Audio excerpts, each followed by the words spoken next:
Et les copains? Ça serait pas l'heure du goûter par hasard? Qu'est-ce que t'en dis? Mhm. Coucou les enfants, effectivement c'est bel et bien l'heure du goûter. Je vais vous proposer une nouvelle recette. C'est la recette du carananas. Qu'est-ce que c'est? Eh bien vous allez voir, c'est super facile et c'est délicieux. Allez, tous à vos tabliers. Pour cette recette, il nous faut un plat, un verre doseur, un saladier, un couteau et une fourchette. Pour les ingrédients, il nous faut 150 g de farine, 150 g de sucre, de la levure, 150 g de beurre, 2 œufs, du caramel, des ananas et du sucre vanillé. Allez, c'est parti.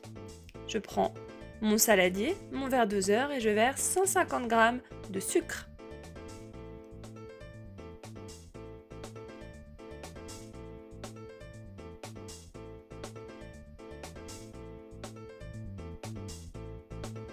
Je vérifie bien sur mon verre doseur.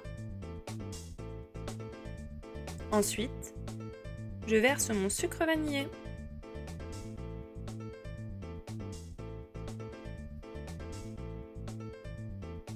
Je n'oublie pas la levure également. Voici le beurre, mes 150 g de beurre un petit peu fondu au micro-ondes.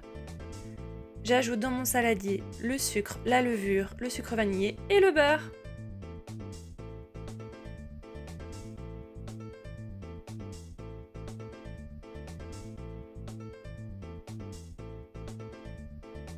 Je mélange. Et voilà, ma pâte est homogène. Ensuite, je prends 2 œufs. Je les casse. Je fais attention surtout de ne pas mettre de coquilles.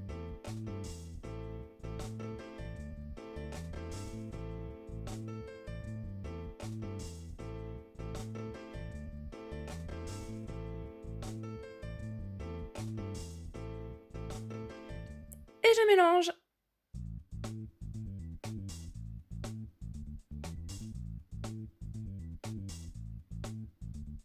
À nouveau, ma pâte doit être homogène. J'ajoute ensuite la farine, 150 g.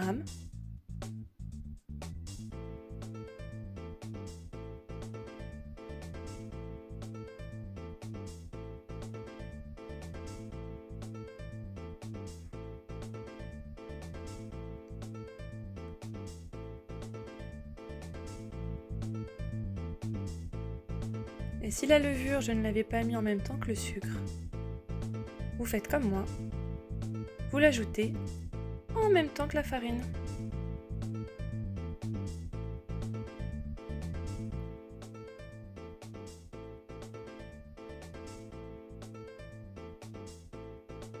Attention, faites pas comme moi.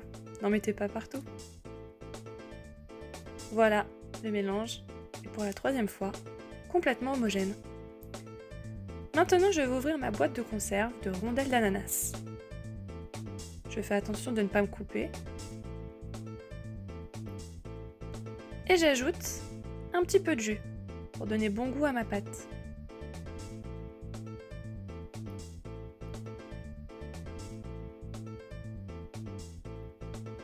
À présent, je beurre mon moule. Je mets un petit peu de beurre que je frotte avec un papier. Puis j'ajoute de la farine, de façon à ce que mon gâteau, quand il sera cuit, ne colle pas au fond de mon moule. À nouveau, je fais attention de ne pas en mettre partout.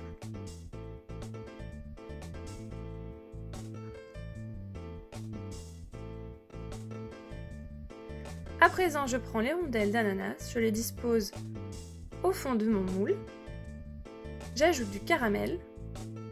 J'hésite pas, surtout pour les gourmands. Et je mets ma pâte. Je fais attention à bien la disposer de façon à ce que ce soit homogène. Et hop, direction le four à 180 degrés pendant 30 minutes.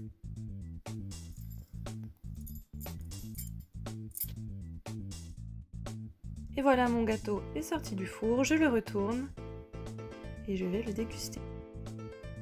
Et les deux voyous, on se bat pas, il y en aura pour tout le monde.